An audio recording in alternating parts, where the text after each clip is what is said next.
ఆంధ్రప్రదేశ్లో అఖండ విజయం తర్వాత ఇప్పుడు తెలంగాణపై పడింది జనసేనాని పవన్ కళ్యాణ్ దృష్టి.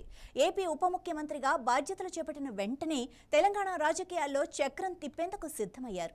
రేపు అంటే జూన్ 2న తెలంగాణ ఆవిర్భావ దినోత్సవం రోజున హైదరాబాద్ వేదికగా పార్టీ ముఖ్య నేతలతో భారీ సమావేశం నిర్వహిస్తున్నారు.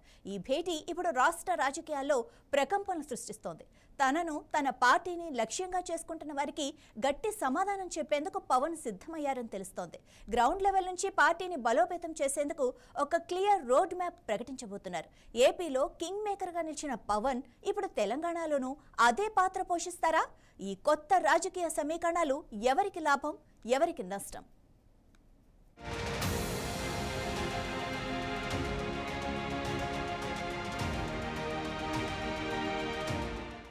ఏపీ ఎన్నికల ఫలితాల తర్వాత వచ్చిన ఊపుతో పవన్ కళ్యాణ్ ఇప్పుడు తెలంగాణలో జనసేనను ఒక బలమైన రాజకీయ శక్తిగా మార్చాలనే లక్ష్యంగా పెట్టుకున్నాడు.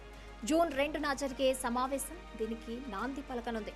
ఈ సమావేశంలో రాబోయే జీహెచ్ఎంసీ ఎన్నికలతో పాటు భవిష్యత్ ఎన్నికలే లక్ష్యంగా పార్టీ నేతలకు ఆయన దిశానిర్దేశం చేయనున్నారు. తెలంగాణలో ప్రస్తుతం కాంగ్రెస్, బీఆర్ఎస్, బీజేపీ మధ్య త్రిముఖ పోరు నడుస్తోంది. ఈ సమయంలో జనసేన కేవలం 4 నుండి 5% ఓట్లు సాధించిన రాష్ట్ర రాజకీయ ముఖచిత్రమే మారిపోతుంది. ప్రభుత్వాలను నిలబెట్టే లేదా కూల్చే శక్తిగా జనసేన అవతరించే అవకాశం ఉంది.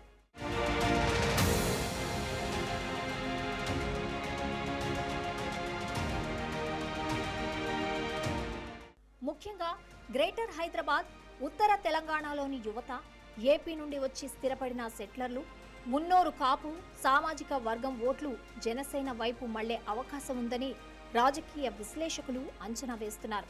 ఇది జరిగితే అధికార కాంగ్రెస్ తో పాటు ఉనికి కోసం పోరాడుతున్న బీఆర్ఎస్ కు కూడా పెద్ద దెబ్బ తగులుతుంది. ఇటీవల కొందరు నేతలు పవన్ కళ్యాణ్ ను వ్యక్తిగతంగా లక్ష్యం చేసుకోవడం, తెలంగాణలో అడుగు పెట్టనివ్వబోమని హెచ్చరించడం లాంటి పరిణామాలు కూడా జనసేన శ్రేణుల్లో కసిని పెంచాయి. ఈ వివాదాలని రాజకీయ అవకాశంగా మార్చుకుని తెలంగాణలో పార్టీ ఉనికిని బలంగా చాటాలని పవన్ భావిస్తున్నారు. తనపై జరుగుతున్న దాడిని చూపిస్తూనే తెలంగాణలో ప్రజాస్వామ్యం ఏ స్థాయిలో ఉందో ప్రజలకు వివరించేందుకు ఆయన సిద్ధమయ్యారు. ఈ సమావేశం ద్వారా పార్టీ విస్తరణకు, యువతను పెద్ద ఎత్తున ఆకర్షించేందుకు పదునైన ఎజెండాను ప్రకటించనున్నారు.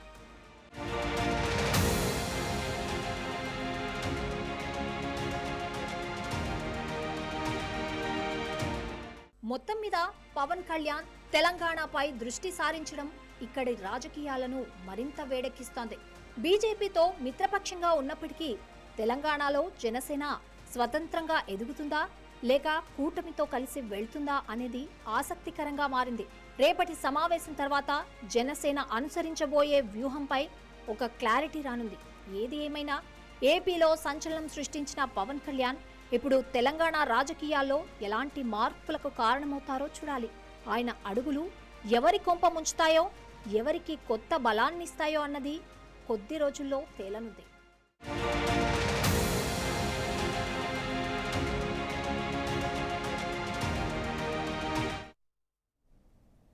తిరుమలలో భారీగా వర్షం కురుస్తోంది.